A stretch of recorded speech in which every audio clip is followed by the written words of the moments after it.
উপকূলের সবশেষ কি অবস্থা? গরম গরম রুটি, সাথে সুজির হালুয়া, দুর্দান্ত জুটি।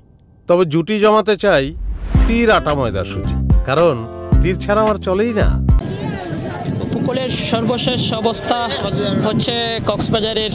আজকে আমরা তো সারাদিন দেখাচ্ছিলাম বঙ্গোপসাগরের অবস্থা এবং সাগরের বিশাল বিশাল ঢেউ সহ সব কিছু দেখিয়েছে, কিন্তু এই জোয়ারের যে তাণ্ডব ছিল, জোয়ারের যে পানির যে উচ্চতা বৃদ্ধি পেয়েছে জোয়ারের কারণে, তীব্র স্বাভাবিকের চেয়ে 2 থেকে 3 ফুট পানি বৃদ্ধি পেয়েছিল। সেই কারণে কিন্তু আমি এখন যে এলাকায় আছি এটা হচ্ছে কক্সবাজারের শুটকি মহাল হিসেবে পরিচিত, শুটকির জন্য এক বিখ্যাত এলাকা। এটা হচ্ছে নাজিরা টেক।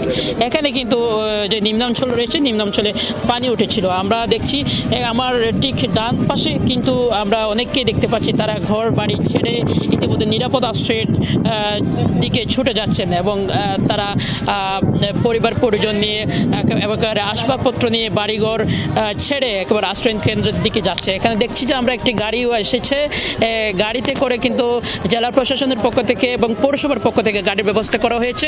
সেই গাড়িতে করে কিন্তু সবাই নিরাপদ আশ্রয়ে যাচ্ছেন। আমরা একটু এই বিষয়ে আর একটু জানবো। এখানে আছেন স্থানীয় কাউন্সিলর, একটু যদি বলতেন আসলে সবাইকে নিরাপদে নিয়ে যাওয়ার জন্য কি ব্যবস্থা করছে, কি কাজ করা হচ্ছে? আমরা আজকে সকাল থেকে মাননীয় জেলা প্রশাসক কক্সবাজারের নির্দেশে এবং আমাদের কক্সবাজার পৌরসভার মাননীয় মেয়র মহোদয়ের নির্দেশে পুলিশ প্রশাসন সহ সকলে মিলে আমরা আজকে সকাল থেকে এখানে থেকে মানুষগুলি আমরা নিরাপদ আশ্রয়ে নিয়ে যাচ্ছি।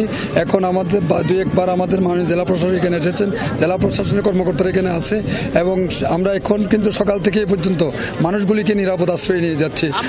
আপনার এলাকায় সকালে পানি উঠেছে, নিম্নাঞ্চল প্লাবিত হয়েছে? হ্যাঁ, আমাদের অধিকাংশ এলাকার সকালে পানিতে প্লাবিত হয়েছে। আমরা এই দুপুরের পর থেকে কিন্তু ব্যাপক আকারে মানুষ আমরা আশ্রয় কেন্দ্রে নিয়ে যাচ্ছি। শুনছিলেন এতক্ষণ সকালে কিন্তু ওনার এই যে এলাকা কুতুবদিয়া পাড়া, সমিতিপাড়া, কক্সবাজারের 1 নম্বর ওয়ার্ড, এখানে কিন্তু পানি উঠেছিল এবং সন্ধ্যার পরে যে আবার জোয়ার হবে, জোয়ারের যখন পানি অনেক ধন্যবাদ আপনাকে।